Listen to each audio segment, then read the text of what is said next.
Oven नहीं चल रहा, मुझे लगता है खराब हो गया है। तो मैं क्या करूं? अभी कुछ दिन पहले फ्रिज से ही करवाया है, अब ओवन का मरना निकाल दिया है। यही अगर जहेज लेकर आई होती तो कम से कम ये पुरानी चीजें तो ना बार बार बनवा के इस्तेमाल करनी पड़ती। कब तक आप मुझे जहेज के ताने देते रहेंगे? बस कर दें अब। हमेशा मिलते रहेंगे, हमेशा। बाप तुम्हारे ने तो मुफ्ते में जान छुड़वा ली कि कुछ देना ना पड़े, और हर हफ्ते आ जाता है हाथ में फ्रूट का शॉपर लटका के। आपके अब्बू तो सब जानते थे हमारे हालात के बारे में, कुछ छुपा तो नहीं था। उन्हीं की तो मेहरबानी है कि मुझे ये सब भुगतना पड़ रहा है। खुद तो शादी के 2 महीने बाद चल बसे और तुम्हें मेरे गले डाल गए। अच्छा आप गुस्सा तो ना करें, मैं खाना चूल्हे पे गर्म कर लेती हूँ।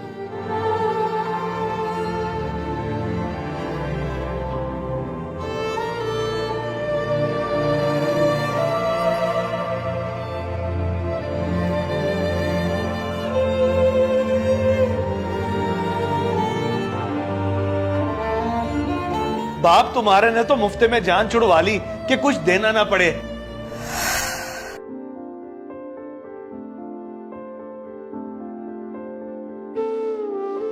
बुखारी, तेरी बेटी मुझे बचपन से ही बहुत प्यारी लगती है। अब वक्त आ गया है कि मैं इसे अपनी बेटी बना लूं। क्या मतलब सुहेल? मैं कुछ समझा नहीं यार। मतलब ये कि निमरा और असद की शादी करके मैं इसे अपने घर की बहू बनाना चाहता हूँ। सुहेल यार, तुझे पता तो है मेरे हालात का। जो कुछ था वो सब तो बीवी के इलाज पर लगा दिया और वो बच भी ना सकी। अब बचा ही क्या है मेरे पास जो मैं अपनी बेटी को जहेज में कुछ दे सकूं? बुखारी, हम बचपन के दोस्त हैं, मैं जानता हूँ सब, मुझे ना बता। बस 2 जोड़ों में सादगी से रुखसती कर दे। अल्लाह का करम है, हमारे घर में बहुत कुछ है। ठीक है मेरे दोस्त, इससे बड़ी खुशी की बात मेरे लिए क्या होगी कि मेरी बेटी की शादी इतनी अच्छी जगह हो रही है। बस अल्लाह इनके नसीब अच्छे करे। आमीन। ये चाय पीजिए। ये मैं क्या कर बैठा अपनी बेटी के साथ कि उसको खाली हाथ रुखसत कर दिया, और अब उसे जहेज की वजह से ताने सुनने को मिल रहे हैं। इस सब का कसूरवार मैं हूं, मेरी बेटी तो नहीं।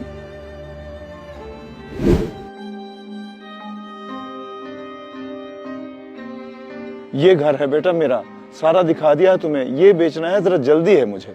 ठीक है अंकल जी, बिक जाएगा, लेकिन इतनी जल्दी में पैसे कम मिलेंगे, ये मैं पहले बता रहा हूँ आपको। बेटा तुम तो प्रॉपर्टी डीलर हो, कोशिश करो कि अच्छे में बिक जाए। ओ बुजुर्गो, जल्दबाजी में भी कभी किसी को फायदा हुआ?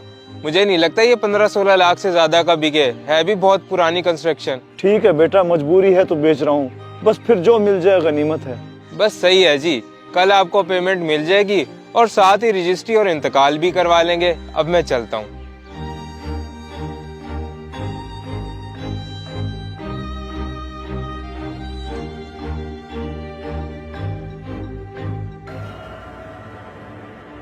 अरे वाह भाई वाह, ये तो सही मुर्गी हाथ लगी है। इससे ये प्रॉपर्टी 16 लाख की लेके आराम से आगे 32 लाख की बेच दूंगा। डबल मुनाफा हो जाएगा और इस बाबे को पता भी नहीं चलेगा।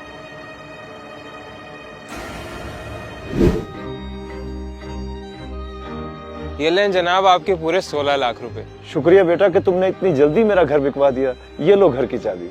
कोई बात नहीं जी, वैसे बुरा ना माने तो पूछ सकता हूँ, ऐसी क्या मजबूरी आ गई थी जो इतनी जल्दी में आपको अपना घर बेचना पड़ा? बस बेटा, वो अपनी बेटी की शादी की थी, उस वक्त तो जहेज दे ना सका, खाली हाथ रुखसत कर दिया, इसलिए अब दे रहा हूँ। ओ अंकल जी, ये क्या किया आपने? आजकल के जमाने में कौन रुखसत करता है खाली हाथ बेटियाँ? ससुराल वाले ताने मार मार के जीने नहीं देते।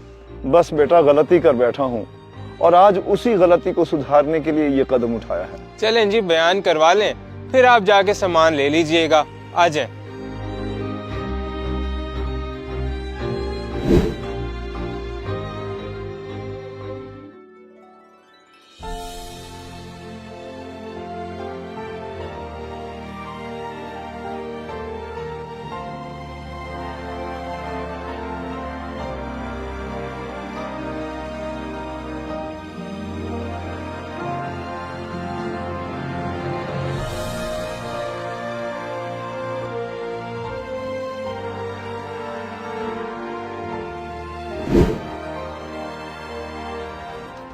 अंकल जी, ये कोई सामान का ट्रक आया है, आपका नाम कह रहा है कि आपने भिजवाया है।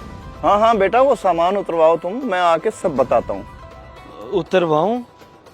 ठीक है जी।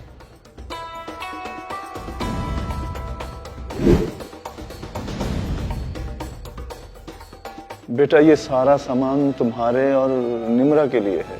हमारे लिए? मगर अंकल अब इस सब की क्या जरूरत थी?